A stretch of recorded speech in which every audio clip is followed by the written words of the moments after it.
لە پاییزدا ئاوازە ڕەسەنەکان چرۆ دەکەن نوێترین کاری هونەری گروپی میوزیکی مەستورەیە.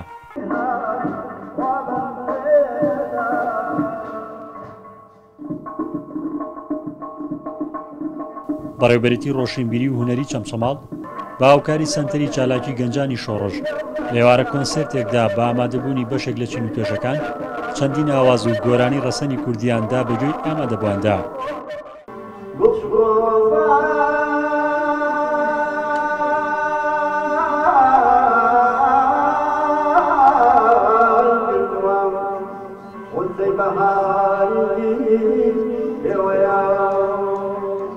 هیوادارم توانی بێتمان چرۆ بکەین ئاوازە ڕەسەنەکانمان گەیان بێ بە بینەران و جۆگران و بیسەرانی شاری چەمچەماڵی خۆشەویست.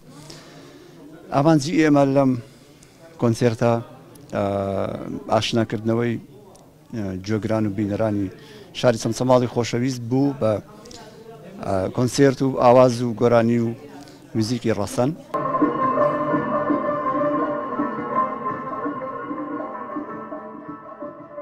ئامانجمانەوە بوو کە بە هەموو لای بڵێن کە ناکرێت کە ڤایرۆسێک هێرشێناوەتە سەر مرۆڤایەتی، ئێمە کار و پیشەکانمان ڕاگرین، ئێمە کار و چالاکیەکانەمون ڕاگرین، ئەبێ بەرەنگار بینەوە، ئەبێ بە خۆپارێزی و بە پابندبوون بە ڕێنمای تەندروستیەکانەوە بەردەوامی بەژیان بدەینەوە بۆی جارێکی کە خەڵک بگەڕێتەوە سەر ژیانی یاسایی خۆی.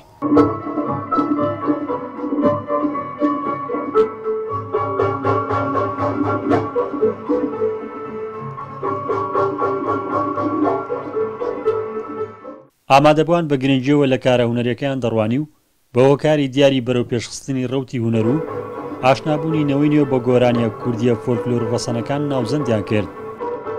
لەم کاتی کەرنتینێ و نەخۆشیێدا مرۆڤ پێویستی بۆیە تۆزە دڵ و دەرونی ئارام کاتەوە. کۆنسێرتێکی ئەوها ڕەسەنیش دوورکەوتنەوە لە ژاوەژاوی تۆڕە کۆمەڵایەتەکان و بەڕاستی زۆر زەرورە بۆ ئەمجیلە، چونکە ئەمجیلێکە ئێستا پێگەشتۆ دوورکەوتۆ لە ئاوازە ڕەسەنەکان و لە گۆرانە ڕەسەنەکان زۆر زەرورە بۆ ئەمجیلی ئێستا ئەم کارە هونەریانە ڕەسەنانە بکرێت لە هەموو شار و شارش و قەزاکانە.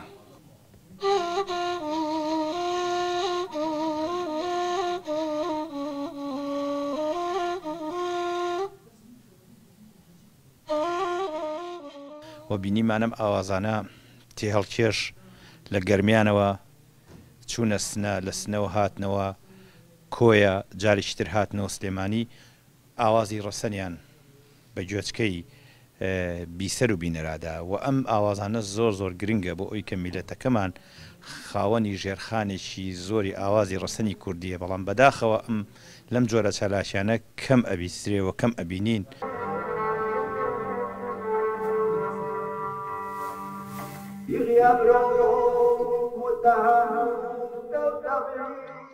بڵاوبوونەوەی ڤایرۆسی کۆرۆنا و ڕاگررتنی دەوامی یاسایی خوێندنگەکان و پاکخستنی قەرەباڵغی وای کرد چەندین مانگ چالاکی ئەدەبی و ڕۆشنبیرەکان بوەستن. بە ئەنجامدانی ئەم ئێوارە کۆنسێرتە دووبارە ئارەزوومەندانی گۆرانی و میوزیکی کوردی ئاشنابوونەوە بە چالاکی هونەریەکان.